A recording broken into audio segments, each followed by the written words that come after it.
What's it all for? The stress and pressure we feel from not only our peers but ourselves and our own expectations can be unbearable.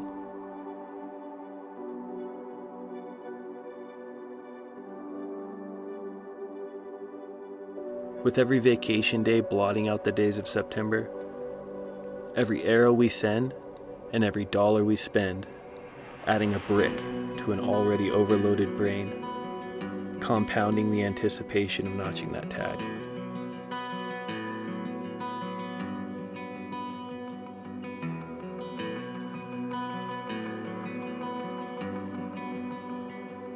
Each mile we run in June and mountain we summit in July, adding tangible value to the filling of that empty freezer. The stinging in our eyes at 2 a.m. after scouting on Google Earth and Onyx Maps. The missed opportunities to watch the game with our friends because those game cams won't check themselves. Why do we have blisters on our feet days before season even starts? What could possibly be so exciting?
Everyone has their own reasons for doing what they do, I suppose. Whether it be thought out or inherited, we all have a system by which we justify our actions. As humans, we make thousands of choices every day, sometimes giving little thought to our decision. Sometimes expending great effort and resources before we make our decision. Archery elk hunting is one decision that I have thought about at length.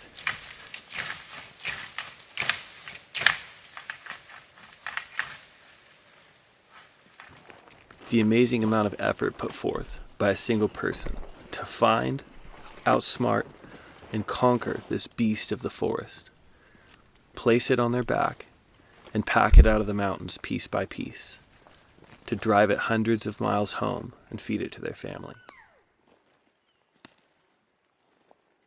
For myself, the answer to the impending question, why, is complicated. Some of the draw is friendship. For years, Quan, Dave, and myself would push through these canyons, hoping to outwit a lonely bull. Being with these guys this time of year, it's familiar. It feels like home.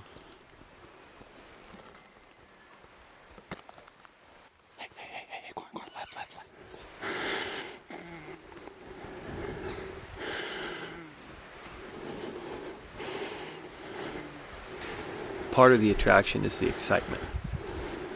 When the bull finally steps out and reveals himself, my heart is beating so hard and I can hear it audibly in my ears. Time slows down, and I become incredibly aware of everything around me.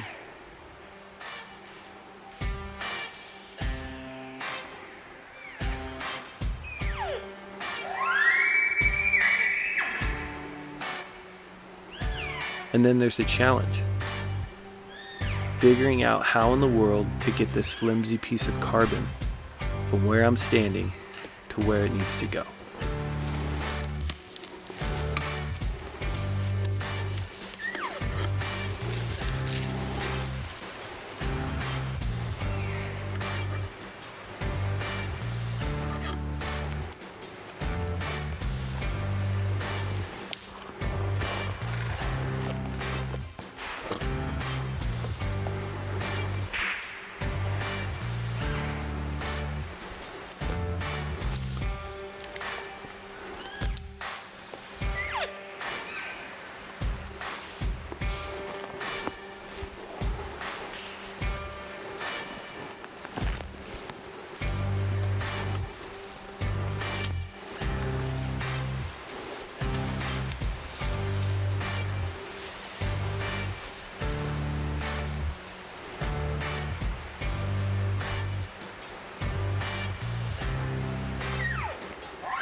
I know he was close. But I wanted to move before he winded us. Yeah. Because he was kind of cutting down. Yeah, dude, he was nice. A huge part of it for me is the game. The ability to actually speak their language. Carrie P is especially good at this. He and I go back quite a few years now, and he is by far the best in our group.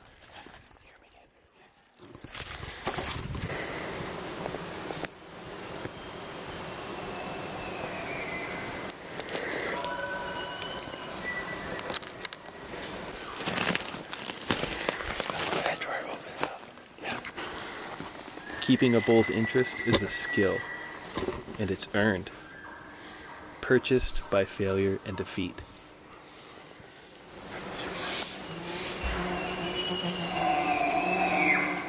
He's right there, dude.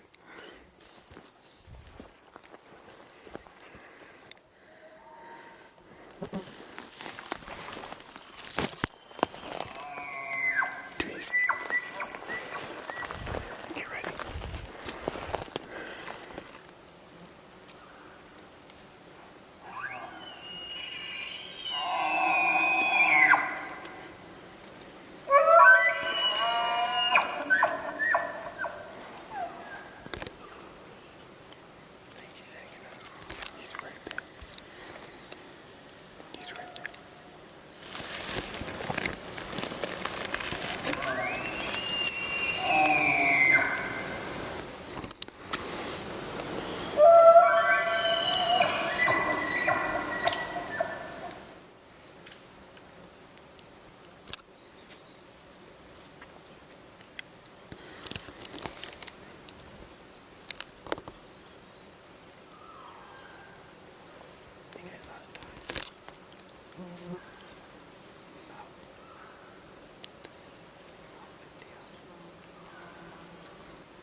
Right there.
so out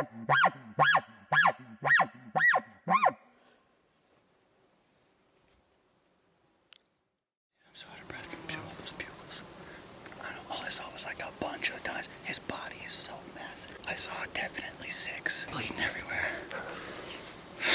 This is antlers look this way.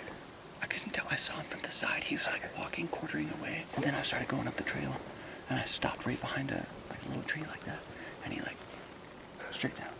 Dude, I have to pee so bad. What is your problem? I almost stopped to pee, just took a knee and peed watching him. I'm not even kidding, dude. But then I was like, oh no. I ran so far. Dude, that's a big bull up there. Dude, I can't hold it anymore. I have to pee. Perfect. I was hoping you'd pee right now. No, it's good. I think I might have peed my pants a little. I'm gonna dig a hole and pee in it. God, I can see him. Lost him. Like, oh well. Turned around and started coming back, crunching. And I think one of you guys bugled right when I was crunching. He lit off and he got up in the thick stuff. And he wouldn't make any more noise. I couldn't find him. But he was coming back this way. That could be the same one. That could be a still Doug Flutie, or it could just be a lame elk, because we got both.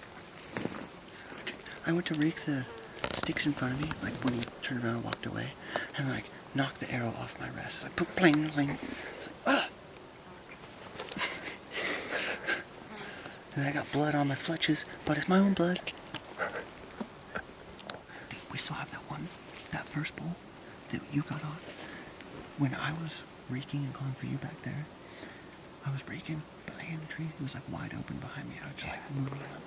I'm like, all right, this is a good spot. Cover all around me, except right behind me. That bull, I think it was that bull that was different over here. He's screaming. I'm watching up. I bang, bang, bang on the tree. Throw the stick, turn around, and that bull is in the wide open broadside, just moseying along behind me, 50 yards. Don't sneak right up on you. Every time. God, my bow was a tree away. But he just walked off. So Sage was calling, and he stopped in the grassy meadow thing. And he's licking himself, doing something like that. That bull was not spooked. But I dropped in to go try and get around that bush to see him, and he wasn't there. And I didn't hear him run off. So he's down there just chilling.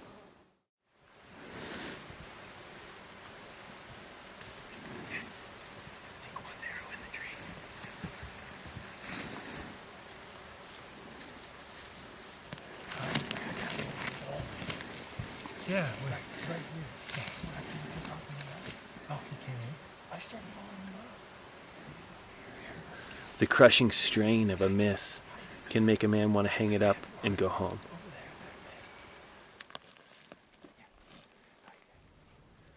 Or it can be a funny story and fuel for the next opportunity.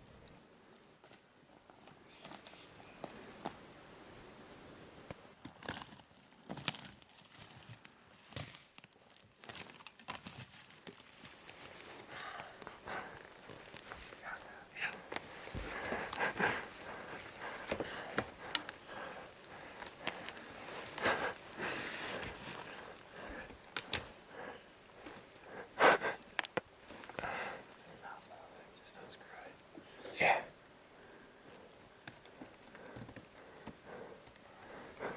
Yeah, okay. This is why I work out.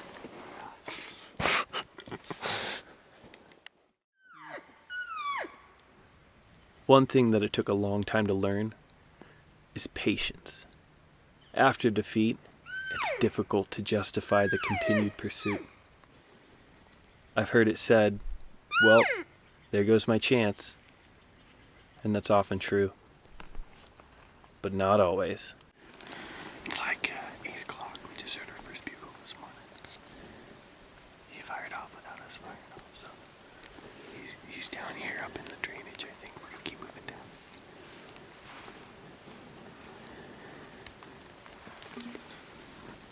It's funny how one bugle can rekindle the fire and get me going with the same intensity and drive that I had day one.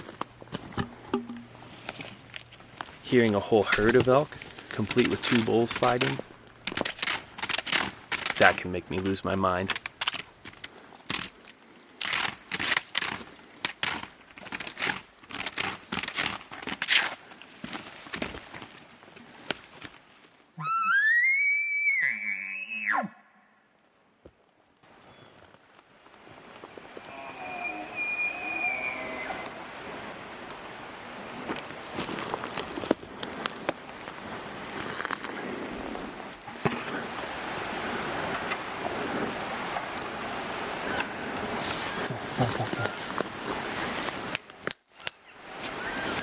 Look at you, big boy. You see it?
Did you hear how different his bugle was? He's all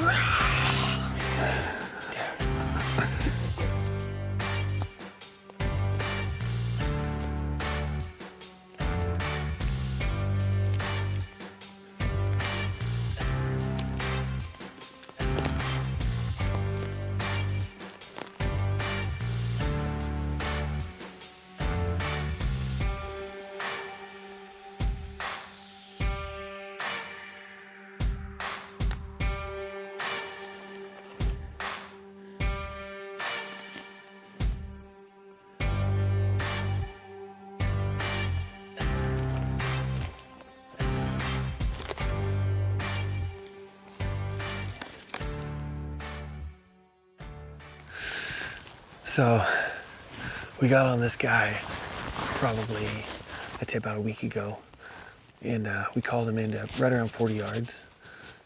And he's just one of those things where it's a 50-50 shot. He's standing there staring at you. You can't pull your bow back because he keeps getting fidgety. I'm probably 90 yards behind these guys, and I can see something going on. And so I keep calling and calling, but anyway, we end up calling him in, and he ends up blowing out. And there's nothing we can do about it. We called him back and forth a couple times, and he's just one of those bulls that he would come in silent. You wouldn't know he was there. He'd bust you, and then he'd take off.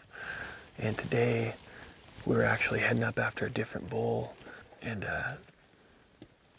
just let off a bugle, and he fires off right above us. We sneak in, and I ended up getting a good shot. It was a 70-yard shot, and I'm pretty sure I hit him in the heart. I haven't flipped him over yet, but he died right in view. I mean, he didn't go. I think I shot him right there. I don't think he went 20 yards. And he just crashed and died really quick. And that's good. So anyway, we're going to take him apart. Feeling super blessed. Thanks, guys.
The feeling of accomplishment when it all comes together is immense.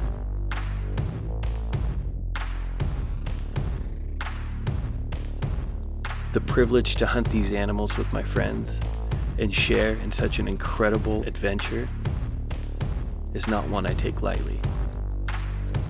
I am truly blessed and fortunate.